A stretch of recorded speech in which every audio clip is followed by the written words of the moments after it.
Hey guys, Ray from Love Your RV. So I'm back with part 2 of my review of the Bluetti AC200P portable power station. Part 1 I went over an introduction to it and went through the features and the accessories that are included, that sort of thing. In part 2 here I'm going to do some tests and demos. We're going to check out some of the charging and discharging times.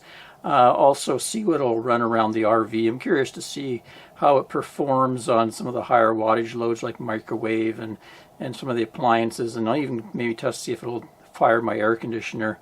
I've tested this power brick. That's one of the main ways to charge it. You can charge it through the power brick or solar or a DC car charging. And the power brick, it puts out, it says 411 watts on it. I found it inputs about 390 watts and takes around 4.5 to 5 hours to completely charge the box from 0% to 100%. So next we'll go and looks like a sunny day, so we'll do a solar test and then a car charger test, and then we can do some discharge tests and come back and run some things. So let's get to it. Well, we have a beautiful sunny day, so I thought I'd do a solar power test on the AC200P, and they sent me 3 panels to do the test. These are each 200 watt folding panels, like about 21 inches by 21 inches. You can see here voltage 20 volt, current at max power 10 amps. So I should get 600 watts out of this, and I'm able to series wire it. And you can see they have MC4 connectors to do that. So I'm going to lay these panels out and we'll see how much power we can get from the sun. Okay, there we go, all set up.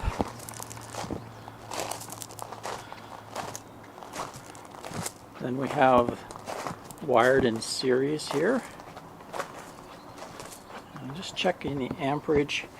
Got 8.6 amps going in right now. In series they probably are about 60 volts or something. Let's see if we can see. It's really hard to see this screen. Oops, I'm blocking the panel. Right around 490 watts. So let me get a better look at that screen for you. There we go. Shade it with my jacket. Yeah, right up there. 490. So now I'm going to plug in the power brick and see if we can charge. Say we were running a generator at the same time as the solar panels if you wanted a really quick charge. Heard a click. Yeah, there you can see. Looks like about 400 watts coming out of the power brick and 500 coming out of the solar panels. So we're charging now at 900 watts. So that should be able to charge the battery in about 2.5 hours or so. Decided to check them out flat on the ground, getting about 430 watts. And we're getting pretty close to max sun here. It's late May and it's pretty close to noon. So if you're somewhere where you were worried about wind blowing these things around, they do have some grommets on them. So you could stake them to the ground, or also you could put them on the sidewall of your camper and attach them, or up on a roof or something. Next, I'm going to try charging it with the car charger cord. So I'm going to use in the RV here, we have a 12 volt output there, cigarette lighter type deal. What I found when I tried it, it's not working. You can see it's sitting at 13.9 input, and then it tries to connect and it drops down to like 10.5 and it shuts off. So what's happening is this thing needs 8.2 amps. So when it tries to draw that out of my system there, that thing can't put out enough wattage or amperage to deal with it. Probably because there's really skinny wires in there. There's too much voltage drop once you start drawing that much amperage. So let's give this box a try. I know this thing can put out 10 amps on its output, so we'll just make sure it's not the Bluetti that's at fault, but the actual RV problem. Okay, yeah, that's better. 13 volts, 8.2 amps, 106 watts. I think I should just go and try it in my truck. Some vehicles it might not work in if the outlet doesn't have enough wattage to handle this. I'll just check my Ram pickup, see if it'll work. Okay, looks like it can handle it. Voltage dropped to 12.1, 8.2 amps, 99 watts. So take about I guess 20 hours of driving around to charge this box from completely dead to full. So it doesn't really charge very fast through the car charger, but it does do it in my Ram here. Next, I'm going to run a capacity test using the AC inverter output. So I'll turn on the AC output on, and I've got a little heater that draws 600 watts. So this thing puts out 120 volts, so it should draw about 5 amps. Let's turn on the heater here. There we go. It's the information there. You can see 120 volt, 5 amps, 600 watts, 60 hertz. And that's matching my kilowatt meter here. So this thing's pretty accurate. Now I'm going to let it go, and we'll see how long it can power this load for. So it has 2,000 watt hours, so I imagine it should do at least 3 hours running this load steady. So we'll come back when it quits.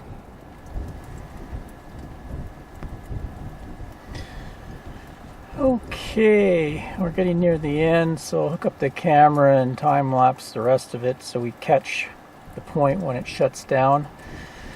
So right now it's reporting 5% left. Still putting out 120 volts, 5 amps, 600 watts.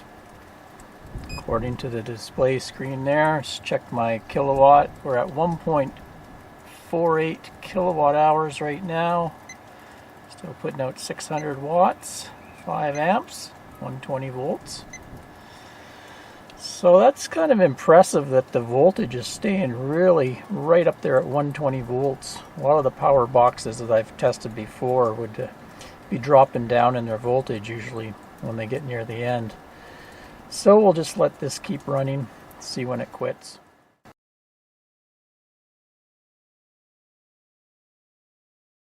So it exhausted its power completely right at 2 hours and 48 minutes 35 seconds, and my kilowatt meter shows 1.68 kilowatt hours, so 1680 watt hours. Now you say, oh, it said 2,000 watt hours on the box, but it only put out 1680 watt hours. Well, if I go look at the manual here, estimated operating time, it shows 2,000 watt hours times DOD times N. So DOD stands for battery discharge depth, and they're listing it as 90%. So I imagine the battery monitor system, BMS in there, is only allowing the battery to utilize 90% of its capacity, and that's likely to increase its lifespan. You don't want to run the battery completely dry, I guess. And also N equals 88%, and that's the inverter efficiency. So that's when an inverter runs and it's converting DC power into AC power, there's some losses in the electronics and the heat sinks and stuff. The thing gets hot, there's fans, so you're losing energy when you do that transformation of energy. So if I go by their stats there, so let me go back to here. I've done a little bit of calculation for you. So 2,000 watt hours times the 90% depth of discharge would be 1,800 watt hours, and 1,800 watt hours times 0.88 inverter efficiency would be 1,584 watt hours. So I got 1,680, which is better than the spec they have, but that will vary depending probably on the load you're running the inverter. I imagine if you were to take lower wattage loads, it might be worse as far as being efficient, or higher wattage loads. I picked around 600 watts because it's kind of a medium load. Anyway, I think it did pretty good, but it's good to know that that 2,000 watt hours isn't exactly what you're going to get out of this box because of these calculations here. Let's try a max discharge test on the AC inverter here. So I have a small oil heater here. It's drawing 720 watts right now. I also have an adjustable space heater that I can crank up 600 watts, 900 watts, and 1500 watts. So I'll move it up and we'll see how this thing handles it. Start with just the fan. Okay, 740. There's the first stage. It's up to 1316 watts right now. Crank it up another level. Okay, so I noticed the fan in the Bluetti box came on. Started cooling. It's like 1620 watts. Okay, we're going to go up another level. It just kicks on a bit more fan. So we're going to go full blast on this heater. It should put us over the 2,000 watt limit, so we should maybe go into shutdown. Okay, so we're over the limit right now. It's actually handling it. I think it's supposed to handle 2,400 watts for a minute or so. Maybe we'll just wait and see how long it handles it.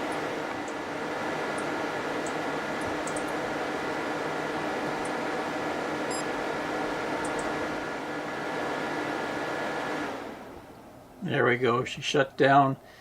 Yeah, right about the 2-minute mark.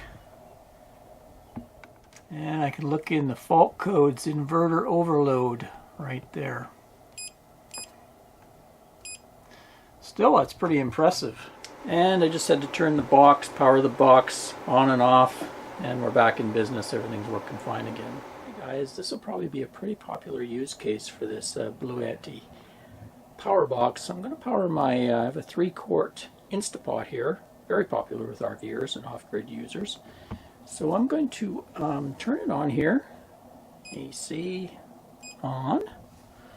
That should power up my InstaPot. Now in here I have some pork chops and mushroom soup, and I'm going to pressure cook it. I'm going to set it for about 10 minutes and let the Bluetti power it. Right now I'm at 100% charge, so we'll just see how much percentage loss I get by powering my 3-quart InstaPot for 10 minutes. You can see right now it's drawing about 684 watts out of it.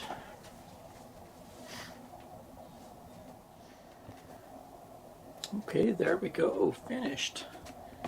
So 10 minutes of my InstaPot time took 9% of the battery life out of the Bluetti.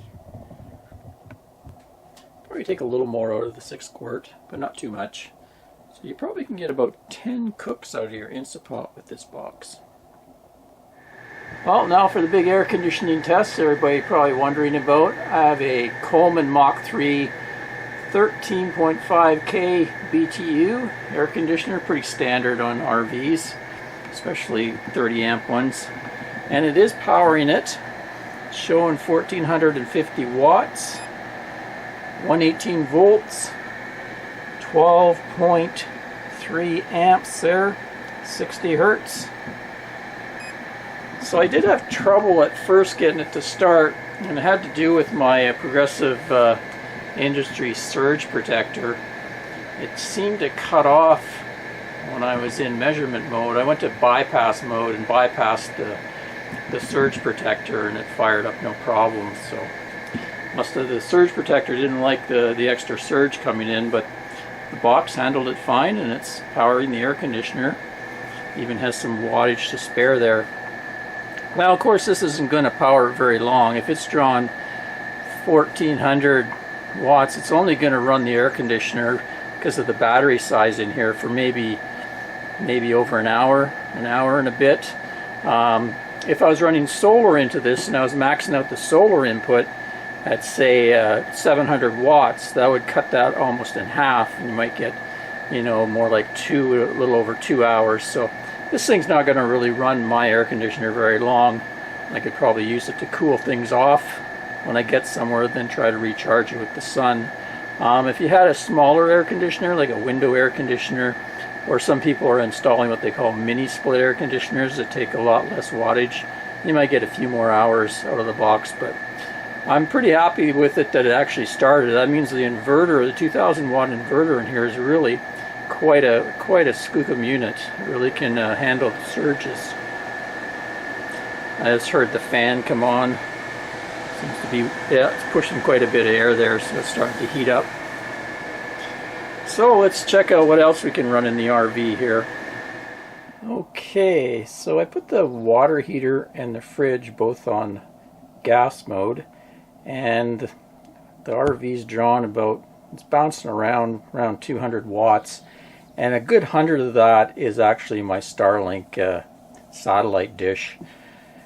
So normally I'd probably only have 100 watts of constant kind of things going on in here. So 100 watts would last, this box would last 20 hours. Of course I'm going to use the microwave once in a while, so we're just going to see if this will actually power my microwave. Put a minute in there, heat up some water.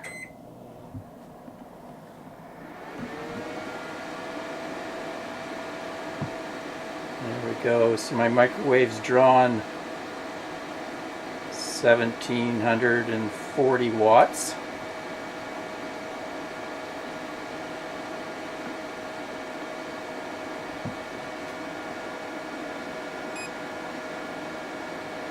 .7 amps. Yeah, heated it up quite well. So you see it dropped about 2% doing that. So, you know, I don't know how many times a day you're going to hit the microwave. We don't use it too often, so it shouldn't suck too much juice out of us having the microwave. Let's try toaster. Toaster doesn't use too much, right around 1000 watts. And of course we did try Anne's hair dryer as well, and it easily ran that. For my next test, I'm going to see if the 25 amp output will run my Viair pump. A lot of these power boxes won't run it. So I don't have the actual plug for it, so I kind of MacGyvered myself one up here. But she should work. Turn on the pump, and let's see if we can see the voltage. Damn, this screen is terrible. Okay, here we go.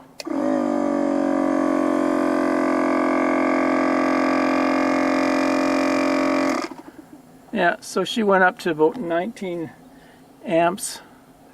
Voltage stayed pretty solid. Well, that's enough tests and demos. Next, I'm going to take it out and do some real world camping. We're heading out next week for 3 days off grid. So I'll try it out and see how it powers the RV while we're out there. I just have it in my front storage compartment here. Just strap it in place so it can't move around anywhere while we travel. And then I'll come back with part 3 and give you some feedback on the real world use of it and go through my pros and cons as I see them. Until next time, Ray from loveyourrv.com. Thanks for watching. Cheers, guys.